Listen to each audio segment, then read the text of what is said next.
इस दुनिया की सबसे अजीब और सबसे कठिन पहेली है स्त्री।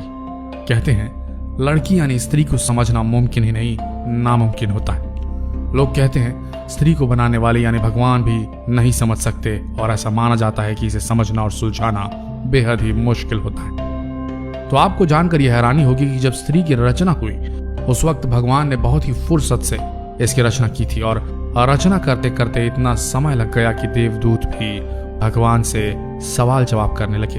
भगवान, आपको सृष्टि की संरचना करने में इतना ज्यादा समय क्यों लग रहा है? दरअसल भगवान जब नारी की संरचना कर रहे थे तब 7 दिन पूरे हो चुके थे और इसके बाद भी रचना चलती रही लेकिन पूरी न हो सकी, अभी भी यह अधूरी थी।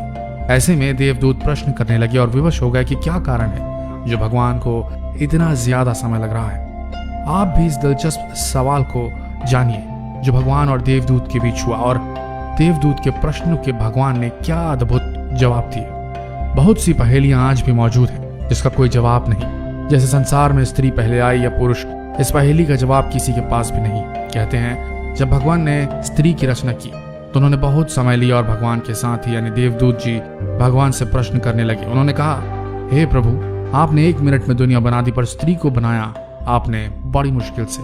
आखिर इतनी मुश्किलें क्यों हो रही हैं? इसे बनाते आपको इतना वक्त क्यों लग रहा है? देवदूत के इन सवालों को भगवान ने कुछ ऐसे जवाब दिया जो हम आपको बता रहे हैं। सबसे पहला प्रश्न देवदूत ने भगवान से पूछा, हे भगवान, आपको इस रचना में इतना समय क्यों लग रहा है? इससे पहले आपने किसी भी रचना में इतना वक्त नहीं लिया, आखिरकार इसका कारण क्या है? तो जवाब में भगवान ने देवदूत को उत्तर दिया, देवदूत, क्या तुमने इसके गुण देखे जिसकी रचना मैं कर रहा हूँ? ये मेरी वो रचना है जो हर हालात में डटी रहती है। हालात कोई भी हो, अच्छे हो या बुरे हो, कभी भी डिगती नहीं है, हमेशा और हर परिस्थिति में खुद को संभाले रहती है। फिर स्थिति चाहे कैसी भी हो, कितनी भी भयानक क्यों ना हो, सबको खुश रखती है। इसके गुण इतने अधिक अच्छे हैं कि अपने परिवार और बच्चों को एक समान प्यार करने में सक्षम है। जिस स्त्री की रचना में इतना समय लग रहा है वो न केवल अपना ख्याल खुद रख सकती है बल्कि बीमार होने के बावजूद भी 18 घंटों तक काम करने की क्षमता रखती है। तो देवदूतों, तुम बताओ, मैं जिस स्त्री की रचना कर रहा हूँ इसमें समय लगना चाहिए या नहीं? देवदूतों, इसमें मैंने इतना प्रेम डाला है कि पूरी दुनिया एक तरफ हो जाए और स्त्री का प्यार एक तरफ हो जाए, फिर भी स्त्री के प्रेम में कभी कमी नहीं आएगी। देवदूत जब भगवान की बातें सुने तो वे हैरान रह गए और भगवान से पूछने लगे, क्या ये स्त्री जो है वो सिर्फ अपने 2 हाथों से इतना सारा काम कर सकती है? तो भगवान ने इसका जवाब दिया, देवदूत, इसी कारण तो ये मेरी सबसे अद्भुत और सबसे आश्चर्यमयी रचना कहलाएगी। ये सब सुनने के बाद देवदूत ने पास जाकर भगवान के द्वारा बनाई गई अधूरी रचना को जब हाथों से छुआ और उन्होंने उनके गाल पर हाथ लगाया तो प्रभु से बोले, हे प्रभु, ये तो बहुत नाजुक है, ये कैसे इतना सब कुछ कर पाएगी?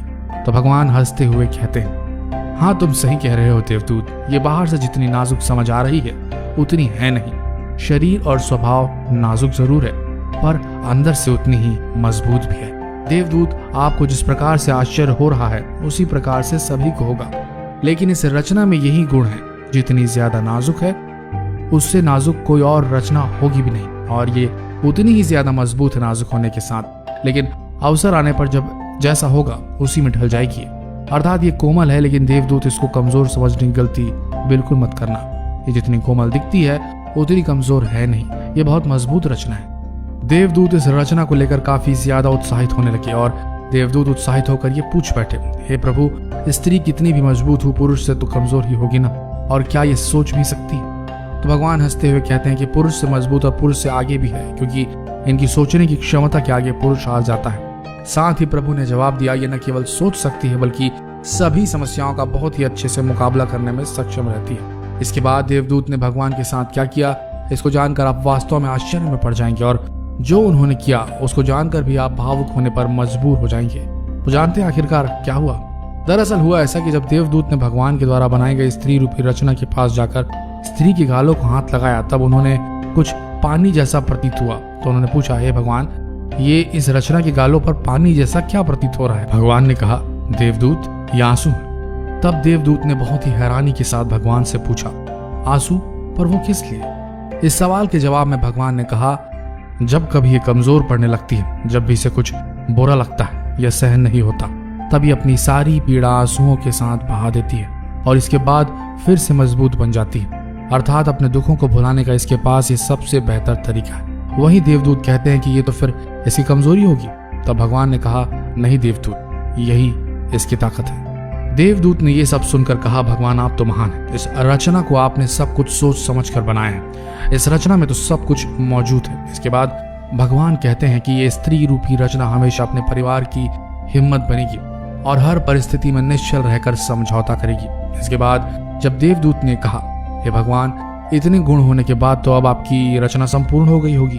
तो भगवान ने इसका जवाब दिया, नहीं, अभी इसमें कमी है। और वो ये है कि इतना सब कुछ करने के बाद अपना ही महत्व भूल जाया करती है और ये कितनी खास है, इसमें क्या गुण है, इसे खुद पता नहीं होता। अपने आप को कभी साबित नहीं करती है स्त्री। सबके साथ अच्छा करती है और किसी से अपनी प्रशंसा और ना ही किसी से परोपकार की उम्मीद रखती है। दोस्तों, सोचने वाली बात है, औरत का जीवन भी जीवन है क्या? हर दिन नया जन्म, नई शुरुआत। एक ही जीवन के हैं कई कई रूप। इन रूपों में डूबी औरत है कहाँ? कहते हैं लोग औरत को महान, क्या सच में कर पाते हैं उसका मान? माँ, बहन, बेटी, न जाने कितने नाम, इन सब के बीच में है औरत रही गुमनाम। कोई एक रूप वे चुने भला कैसे? संपूर्णता में ये प्रश्न चिन्ह कैसे? हर रूप में जिक्र ही बनती है वो महान। अपने मूल रूप की न कोई पहचान। निर्बल भी वो है, सबल भी वो है, ममता भरी है, मृदुल भी है वो, फिर भी है अपने आप से अनजान। रिश्तों में समाई उसकी जान, कहते हैं लोग औरत है महान। भगवान द्वारा बनाई गई इस रचना की व्यथा को जानने के बाद अब आप भी समझ गए होंगे कि आखिर एक स्त्री में इतने रूप क्यों पाए जाते हैं। फिर चाहे वो माँ हो या बहन हो या पत्नी, उसका एक रूप परिपूर्ण है। इसलिए आप भी भगवान की बनाई हुई इस रचना को पहचानिए और इसका सम्मान कीजिए। और इस वीडियो को जितना हो सके शेयर करना न भूलिए और इस पेज को लाइक भी कीजिए। धन्यवाद।